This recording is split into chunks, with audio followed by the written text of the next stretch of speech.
Hello mga igsoon, maayong udto. Alas 12 diri sa mua karon. Since break time karon. Ya daghang kayong nagsigig chat sa kuha, nagsigig usahay mo miss call sa kuha gitungod gusto nila makahibaw kung unsay ang ibuhaton, kung saan ko pag-apply diri sa New Zealand. Ya kung unsa ko ni mga agency nga ang applyan, kung unsa ko ni mga link sa agency kay para usab ko no sa sila mga apply sad. So guys, muhatag ko ninyo og tip kung saan pag-apply, kung saan nga mas dali makasulod og trabaho, o kung saan nga dali mabantayan ang inyong resume sa employer o sa agency nga nag-hire o nangita og mga tao nag-hiring. So guys, sa tagang tamog tip karon, why daw nga nganong dali kay ko nakasulod diri sa New Zealand, o ngano daw unsa daw kong gibuhat nganong naabot ko diri o naka-apply ko diri sa New Zealand. First of all, una gid sa tanan nganong nakasulod ko diri. Tungod kay ako siyang giampo sa Ginoo, akong gipray sa Ginoo, ug akong gisalig sa Ginoo. While nga nang-apply ko, siyempre God answered prayer din nga naabot ko diri sa New Zealand. So guys, mga to na tagaan tamog tip kung saan pag-apply diri sa New Zealand.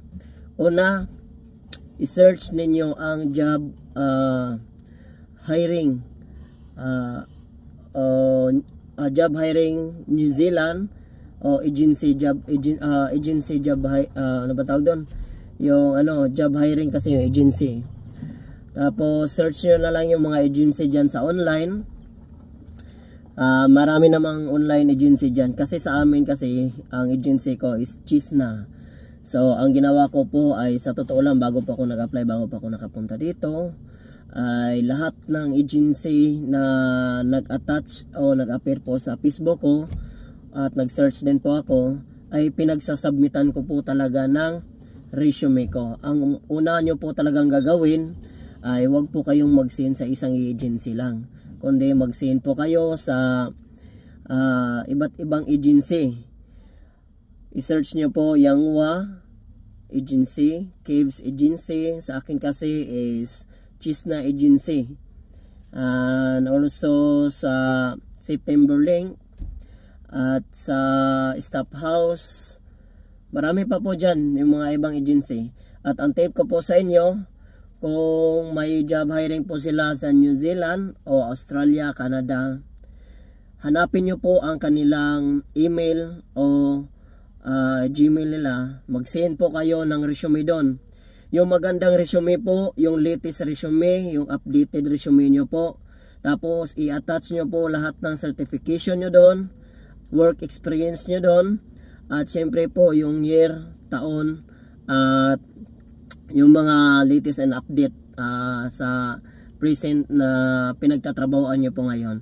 At syempre po, bago po kayo mag-send, siguruhin nyo po kung ano po talaga yung skill na a-applyan nyo. For example po, kung carpentero po kayo o welder po kayo, kung welder po kayo, ay lagyan nyo po ang email o Gmail nyo po ng subject. Kasi po, pag nilagyan nyo po kasi ng subject skill, yung subject po, ang ilalagay nyo po doon yung special skill nyo po.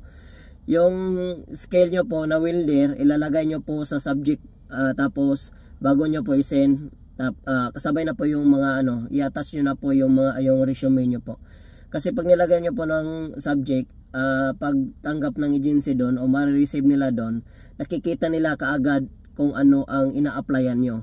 Kung welder ka, so nala-line up ka po kaagad, nag-a-attach po kaagad doon. Kasi po ang agency po kasi, marami po kasing mga pumapasok sa kanila ng mga email o mga Gmail.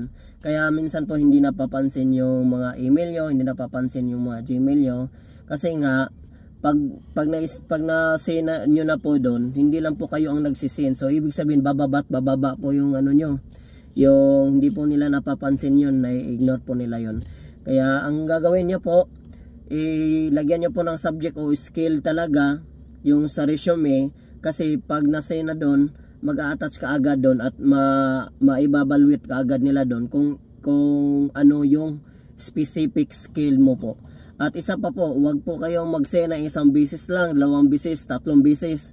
tatlo, apat, o kung gusto nyo mag-send, parang mag-send, ayos lang. Ang mahalaga po kasi doon, laging nag-a-attach lagi yung name nyo po doon sa agency na pinag-a-applyan nyo.